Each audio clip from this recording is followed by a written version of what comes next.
منسلک ہو جائے گی، اور یہ کائنات کی واحد دو ہی ہستیاں ہیں، ایک جناب ابو طالب اور جناب سیدہ خدیجہ الکبریٰ سلام اللہ علیہا، کہ انہوں نے اس وقت آقا علیہ الصلوۃ والسلام کے مشن کے اس انداز کے ساتھ دیا کہ اس وقت آقا علیہ الصلوۃ والسلام کے جو مالی وسائل تھے، کیونکہ آقا علیہ الصلوۃ والسلام نے اختیاری فقر ہمیشہ اپنے لیے پسند کیا، تو آقا علیہ الصلوۃ والسلام کے پاس مالی طور پہ وہ جو ہے وہ مضبوط آلات نہیں تھے، لیکن انہوں نے اس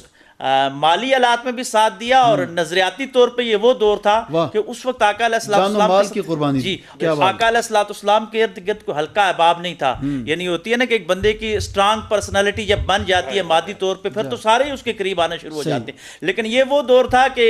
شب ابی طالب میں مسحور ہو جانا، اور کہیں کہ دل فاقے، اور اسی عورت نے یہ جو عرب کی امیر ترین خاتون ہے، ملائکہ عرب جس کو کہا جاتا ہے، وہ آقا علیہ الصلوۃ والسلام کے ساتھ رہتے ہوئے پھر عشق ایسا کیا کہ جوتیوں کے جو چمڑے ہیں ان کو بھی ابال کے انہوں نے اس مشن مصطفیٰ کے لیے کھانا پڑا۔ یہ واحد ہستی ہے وہی جنہوں نے اپنے آپ کو قربان کر کے اس حد تک قربان کر دیا کہ اپنا سارا مال بھی قربان کر دیا، اور اپنے آپ کو فاقوں پہ لے آئی۔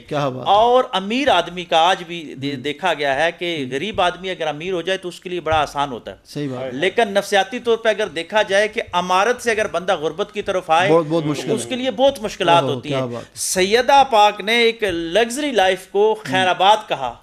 کس وجہ سے خیر آباد کہا؟ ذات رسول صلی اللہ علیہ وآلہ وسلم کی خاطر، اور پھر مشن رسول صلی اللہ علیہ وآلہ وسلم کی خاطر، اور اس کی مثال کائنات میں کہیں بھی کبھی بھی کوئی نہیں دے سکتا، اور صبح قیامت تک دنیا دیکھتی رہے گی کہ سیدہ پاک جیسی ہستی کائنات میں دوبارہ نہیں آ سکتی۔ پروفیسر ڈاکٹر یاسر حسین ستی الخیری صاحب خوبصورت گفتگو فرما رہے ہیں، اور اس کے ساتھ ساتھ آپ بھی اس گفتگو کا حصہ بن سکتے ہیں جی، بذریعہ ٹیلی فون کال آپ کال کرتے ہیں، اور ہمارا بڑا خوبصورت سیگمنٹ آپ کے شرعی مسائل اور ان کا حل، جس میں آپ جو بھی جاننا چاہتے ہیں، جو بھی آپ کو مسائل درپیش ہوں شرعی اعتبار سے، تو جوابات سے نوازتے ہیں۔ ہمارے جو علماء کرام ہمارے ساتھ اسٹوڈیو میں تشریف فرما ہوتے ہیں، گفتگو کا سلسلہ جاری رہے گا، ایک حمد باری تعالیٰ کو اپنی ٹرانسمیشن کا حصہ بناتے ہیں ہم، کیونکہ آج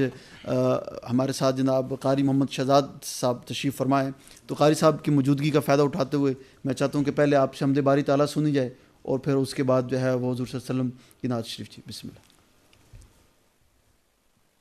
صلی علی نبینا صلی علی محمد صلی علی